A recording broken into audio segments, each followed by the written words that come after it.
Hey, what's up guys? This is Tariq here from smartbiketrainers.com, and this is the SARIS H3 direct drive smart trainer. This is the third update to the hammer line from SARIS. The H3 featured the same solid hammer design it's known for and made from cast and machine aluminum. It is pretty solid. It can take a beating. It's built to handle up to 2000 watts and replicate 20% gradients, more than enough to handle the steepest inclines in Zwift. Encased inside this aluminum casing is a big and heavy 20 pounds flywheel. So SARIS did something no other trainer company has done, and that is dropping the price of their high-end trainer. The H3 retails for $1,000 US.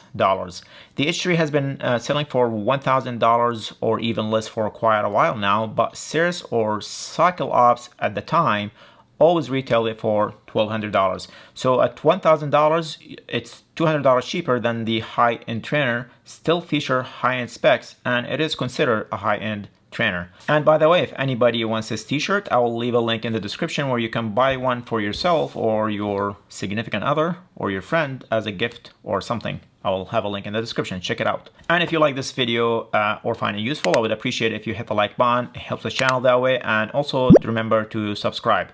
Okay, the H3 broadcasts speed, cadence, and power all through one channel, so no issues using it with Apple TV. It connects to cycling apps in dual ANT plus FEC and Bluetooth FTMS. No problem using it with Zwift, the Sufferfest, Trainer Road, Ruby, or any other cycling app that supports these protocols. So when you open the box, you'll find the trainer, power supply, bag with end caps for 130 quick release, 135, 142 spacers and end caps all the way to boost 148 axle, and you will find a front wheel block right under here. You can open the legs with this lever here, and you'll find the front wheel block, and below the front wheel block you'll find disc brake block for your disc brake if you have a disc brake. And once you install the cassette and set up your bike on the trainer, make sure to hook it up to the SARIS app. Make sure you have the latest firmware update, and also run that spin down calibration. And this is a direct drive trainer, so you need to run that spin down calibration once every few weeks, or if you move the trainer or move your bike around. Otherwise, it should be fine to run that calibration once every couple of weeks. So SARIS wanted to address a few issues with the H3. This trainer looks like a giant next to me, and I look like I'm a little person next to it. Hold on.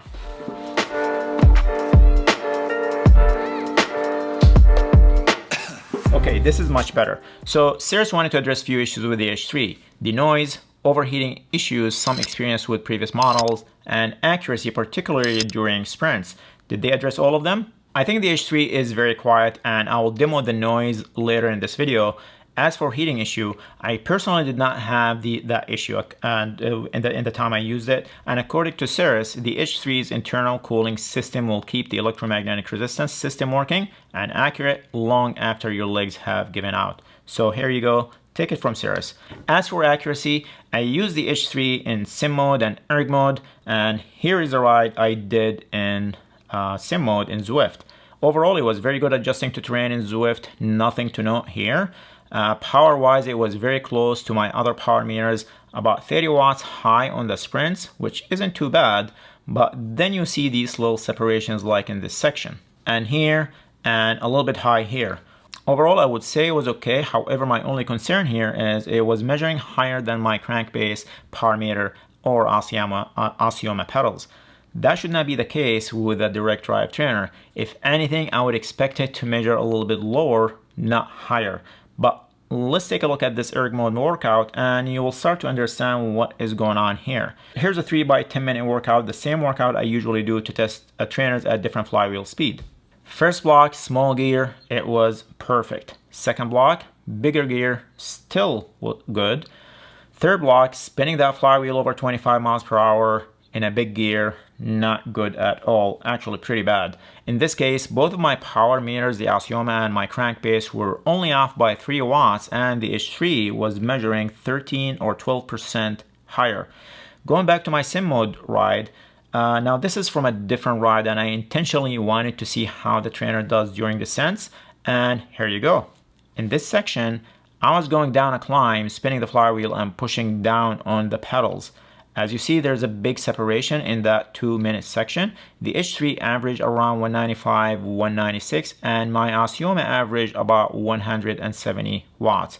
So the H3 overmeasured power by over 10% or higher at high flywheel speed in erg mode or sim mode. So in erg mode, I know it is recommended to put the trainer in a small gear. The trainer responds better that way and you get smoother lines, but it also feels different. Personally, I like to ride in the big gear. That's what it feels more natural to me. And if you're a time trialist, a triathlete training for a flat and a fast course, you want to put it in a big gear and get that flywheel spinning fast to best simulate that course. I expect to get an accurate power regardless of flywheel speed or gear selection, and the trainer needs to take flywheel acceleration into account. At the end of the day, what's the point of having a big flywheel if you can't really use it? Anyway, I hope SARIS addresses this issue hopefully soon with a firmware update. It feels like we are always waiting for that magical firmware update to fix problems that should not have been there in the first place. Sometimes we get a firmware that fixes these issues pretty quickly, and sometimes we never see a fix. Either way, as for cadence, some drops here and there, and mainly after sprints or when you go from high cadence to low cadence, you will have few seconds of bad cadence measurement. Also, it was constantly measuring 2 to 3 RPM lower. This is kind of typical with trainers that estimate cadence rather than measuring it with an actual sensor. Not the best, but depending on how much you care about super accurate cadence, you might want to consider getting a cadence sensor. As for noise, let's listen to the H3.